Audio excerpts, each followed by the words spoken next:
see some sort of faults in it nowadays. Yeah. And the biggest problem with Counter-Strike Source is it's coded incorrectly so that the crosshairs aren't pointing where they say they're pointing. They're pointing to the top right, I believe, of where. So if you point your crosshairs at a target, it'll shoot to like the bottom left or something. It's very strange. Right. So that's why new Counter-Strike players play the game, and immediately it's impossible because the steep learning curve. You have to learn to adjust for that. I don't know how they didn't fix that in one of their trillion updates. A game I'm still getting updates for to this day. Yeah.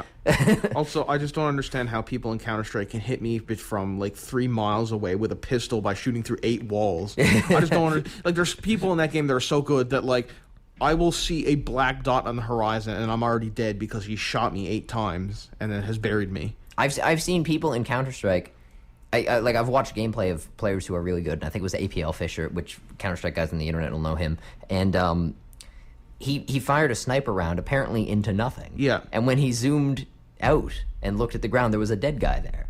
Yeah, I remember you showed me that. How did he know he was going to Yeah, be there? it's insane how people have mastered this game. Yeah, that's what happens when you have a game that has so many years of play, right? And I think that's kind of remarkable, especially for a game that doesn't have single player. I don't know about you, Adam. No, I do know about you on this particular issue, actually.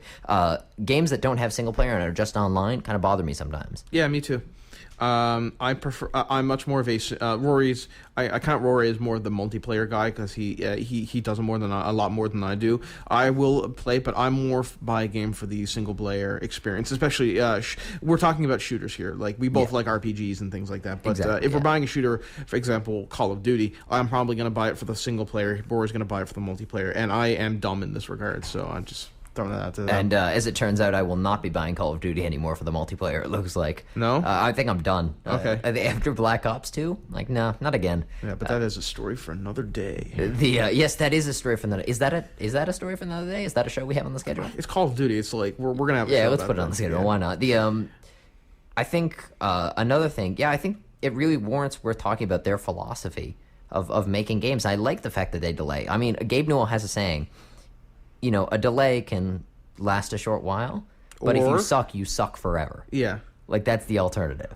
Or a delay can last 7 years. Yeah, exactly. We've been waiting 7 years for Half-Life 2 Episode 3. Yeah, no kidding. Yeah. Okay, there's a story behind that. Half-Life 1 came out, and then there was came out in 1998, and then Half-Life 2 came out in 2004. So it was a big delay, and which was surprising because it was the most popular game it's still a really popular game, and so everybody's like, well, when's the next Half-Life coming out? And they're like, okay, well, what we're gonna do is we're not gonna release the entirety of Half-Life 2 in one game. We're gonna release it in the episode 1, episode 2, and that means it'll take a shorter amount of time for these episodes to come out because it'll take less time to develop them. Yeah, we're still waiting like 7 years later for Half-Life 2 Episode 3. So and we're waiting for Half-Life 3 by conservative estimates 20,000 years. We're gonna be waiting for that. Civilization will have collapsed in upon itself, and then Gabe Newell will say, "With new Half-Life game." Not only was there a huge delay between Half-Life 1 and Half-Life 2, but Half-Life 2 was delayed from that delay. Like, it was supposed to come out in 2003. Yeah. But then someone hacked them. They didn't hire that guy. No. In fact, that guy was arrested by German police. Right. Just an interesting factoid. I know a lot of people who don't play PC games are probably wondering, what is... I'm sure they've heard of it, but they're like, well, what has Half-Life done anything else that I would have known? And yes, they have. They have done the insanely popular, and probably... A lot of people have also said this is one of the greatest games of all time, so... Go Valve. Portal, and its sequel Portal 2, which I actually liked a little bit better, but a lot of people didn't. But they're still both really great games. They're both great, yeah, no question about it. There's a guy we watch online. His name is Yahtzee, and he hosts a show called Zero Punctuation where he reviews, and by reviews I mean he destroys video games. Every single game that has ever been released that he's ever reviewed, he has found some fault with. Even great games like Batman Arkham Asylum or Halo 4 or Fallout 3, they're all games that scored really, really high on IGN, but he's destroyed them. Yeah. He has not found a single problem with Portal at all. He said it's the perfect game without any flaws. and that is amazing. And there are some games he manages to regard as highly positive. Yeah. And some games he's like neutral on. Like I know he's like neutral on Resistance. Yeah. Like he's like, yeah, it's all right. I like it. Yeah. Which is a lot of people's attitude towards Resistance. Yeah. But I know he loves BioShock, for instance. Yeah. And who doesn't? Yeah. Really, I think those games take adjusting to. But regardless, we're not talking about 2K today. That's another show, is it? Yeah. Let's make it another show. Yeah. Why not? Again, we plan our shows for you, ladies and gentlemen. We want to give you the entire experience here at the Aperture. Yeah, exactly. Yeah, you get all the strategy meetings to see how we figure this stuff out. But yeah, Valve, and I'm really excited. We should talk also. I think Valve has really influenced the console gaming market too. Yeah. I mean, Half-Life was the first game with a real story that you could experience, with a story that was not told through cinematics. For shooters, I will. Oh yeah, no, yeah. My apologies. Yeah, Again, going back to Yahtzee and Zero Punctuation, he described it perfectly, in my opinion. Before Half-Life 2, first-person shooters took the story route of either Quake, in which they would give you it would be a very, very brief, weak story given to you in text pads on loading screens, or Metal Gear Solid, in which you are held down and the story the size of a blue whale is thrown at you repeatedly until you get it into your head. Because I know you really like Metal Gear Solid, I do, but too much. The story of the first one is not that it's not a bad storyline per se. I mean, in fact, I think it's a really good storyline. I just think that it's told in a... Okay, look, if I have to sit through a 50-minute lecture on missiles, something's wrong. Yeah. Okay, I can do that at school. Well, no, I can't. My school's not cool enough to do that. No. Although we do like one for giving us the radio station, so yes, hooray! Yes, of course, yes. Thank you to CHMR, who for some reason let us on the air. Yeah. But okay, can I just quickly? I forgot to mention at the beginning of the show what our email address is. Oh yes. We are.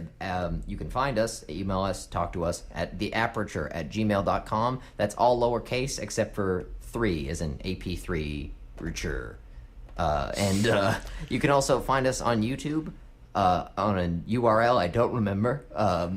Good job, Rory. The first episode will be posted soon, whenever I get a chance to save it. You have to understand, people, I do this in Windows Movie Maker. I don't have like Adobe Premiere Pro or anything like that. Because we're poor. Yeah, like this is limited technology. Yeah. And Windows Movie Maker does not understand the concept of audio. It's totally foreign to it. I'm like, add this audio. And I don't understand that audio. I'm like, it's Windows. Doesn't it doesn't have only a budding relationship with video as well? Yeah, I know exactly. Yeah, don't expect much in terms of the video. We don't record these on camcorders in here. Just expect a picture that says Aperture on it. Yeah. Though we should consider getting maybe doing a camcorder thing sometime in the future. Yes, But anyway, we also have a Facebook page, which is www.facebook.com/theapertureshow, uppercase T, uppercase A for the and aperture, and no spaces. And we also have a Twitter page, which is, hang on now, www.twitter.com/theapertureshow, all lowercase, no space.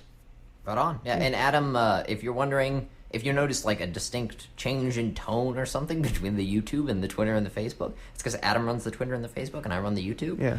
So if you write to Adam and he writes a really nice message back to you, thanking you for watching the show, and if you write me and I'm like, go away, I'm studying, that's because that's me and not him. Yeah. Also, you should write to us because I'm on Twitter and Facebook somewhat regularly, and I would love to talk to our fans. That's true. And he does. I will say, and I'm not just biased because he runs the Twitter and Facebook page for a show that I'm on, but I will say I think you do a good job of updating both of them. Well, the Facebook, because I haven't actually updated the Twitter. Well, I don't go on Twitter that often, so I don't know. I was just banking on the fact that it was exactly the same anyway, as back to Valve. Back to Valve. Actually, back to commercial break. Okay. Not back to commercial break. When we come back, we will talk about the games that they've made more. Yeah, absolutely. So take a listen to these messages.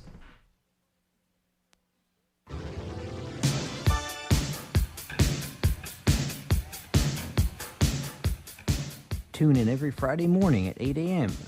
for the Friday Morning Markout with your host, Fanboy Mark Jabroni, right here on CHMR 93.5 FM.